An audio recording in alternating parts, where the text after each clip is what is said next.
Welcome to mega 9 TV. నేను మీ జనని. 2024కి వీడ్కోలు చెప్పే సమయం వచ్చేసింది. కొత్త సంవత్సరానికి స్వాగతం పలికేందుకు ఏర్పాట్లు జరుగుతున్నాయి. ఈ క్రమంలో ఎన్నో చారిత్రాత్మక విజయాలు సాధించిన భారత అంతరిక్ష పరిశోధనా సంస్థ ఇస్రో 2024లో సాధించిన విజయాల జాబితాపై ఓ లుక్కేద్దాం.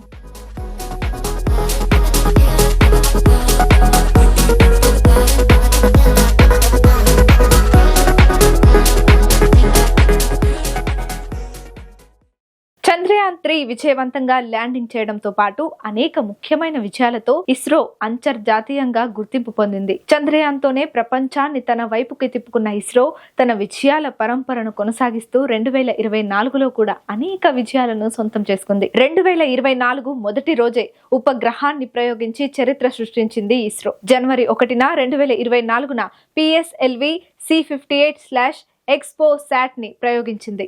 అంతరిక్షంలోని బ్లాక్ హోల్స్ ద్వారా వెలువడే ఎక్స్ కిరణాల మూలాన్ని అధ్యయనం చేసే లక్ష్యంతో polar satellite launch vehicle PSLV C58 rocket తన 60వ మిషన్లో పేలోడ్ ఎక్స్పోర్టేషన్ తో సహా మరో 10 ఉపగ్రహాలను విజయవంతంగా అంతరిక్షంలోకి తీసుకెళ్లింది. 2024 ఫిబ్రవరి 14న ఇస్రో ఇన్సాట్ 3DS అనే వాతావరణ సూచన ఉపగ్రహాన్ని ప్రయోగించింది. ఇన్సాట్ 3DS ఉపగ్రహాలు వివిధ వాతావరణ వర్ణపట మార్గాలను ఉపయోగిస్తాయి. దీని ద్వారా భూమి ఉపరితలాన్ని, సముద్రాన్ని పరిశీలించేందుకు ప్రయత్నిస్తుంది. వివిధ డేటా సేకరణ వ్యవస్థల నుంచి వాతావరణానికి సంబంధించిన సమాచారాన్ని సేకరించడానికి ఇది భాగస్వామ్యం చేయబడింది. ఇస్రో తన కొత్త ఉపగ్రహాన్ని SSLV D3 EOS 0816 ఆగస్టు 2024న విజయవంతంగా ప్రయోగించింది.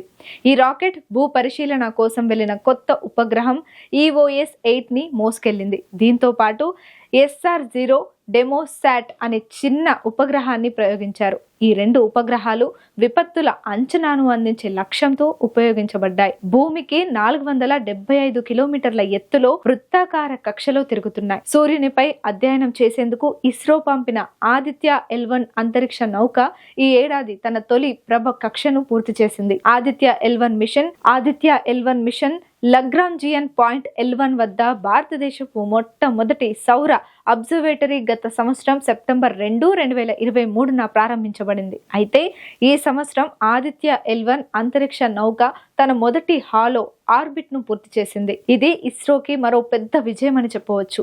ఇస్రో ప్రతిష్టాత్మకంగా చేపట్టిన PSLV C59 ప్రయోగం 2024 డిసెంబర్ 5న విజయవంతంగా నింగిలోకి దూసుకెళ్లింది. PSLV C59 ప్రయోగం ద్వారా యూరోపియన్ స్పేస్ ఏజెన్సీకి చెందిన 3 ఉపగ్రహాలను అంతరిక్షంలోకి విజయవంతంగా ప్రవేశపెట్టింది ఇస్రో. ఈ ప్రాజెక్టు ద్వారా సూర్యుడి బాహ్య వాతావరణమైన కరోనాపై కీలక పరిశోధనలు జరపనున్నారు. భవిష్యత్తులో కృత్రిమ సూర్యుడిని సృష్టించడం వంటి ప్రయోగాలకు ఈ ఉపగ్రహాలు కీలకం కానున్నాయి. ప్రోబా 3 మిషన్ లో ఉపయోగించిన శాటిలైట్లు కృత్రిమ సూర్యగ్రహణ పరిస్థితులను సృష్టించనున్నాయి. ఈ మిషన్ లో కరోనాగ్రాఫ్ అక్యుల్టర్ అనే 2 స్పేస్ క్రాఫ్ట్లు ఉంటాయని ఇస్రో తెలిపింది. సూర్యుడి వాతావరణంలోని బయటి అత్యంత వేడి పొర అయిన సోలార్ కరోనాను ఈ మిషన్ అధ్యయనం చేయనుంది. ఈ శాటిలైట్లలో ఒకటి సూర్యుడిని కనిపించకుండా కృత్రిమ గ్రహణం సృష్టిస్తే మరొకటి కరోనాను గమనించనుంది. పూర్తి స్వదేశీ పరిజ్ఞానంతో రూపకల్పన చేసిన 400 కేజీలు బరువు కలిగిన ఫెడెక్స్ అనే జంట ఉపగ్రహాలను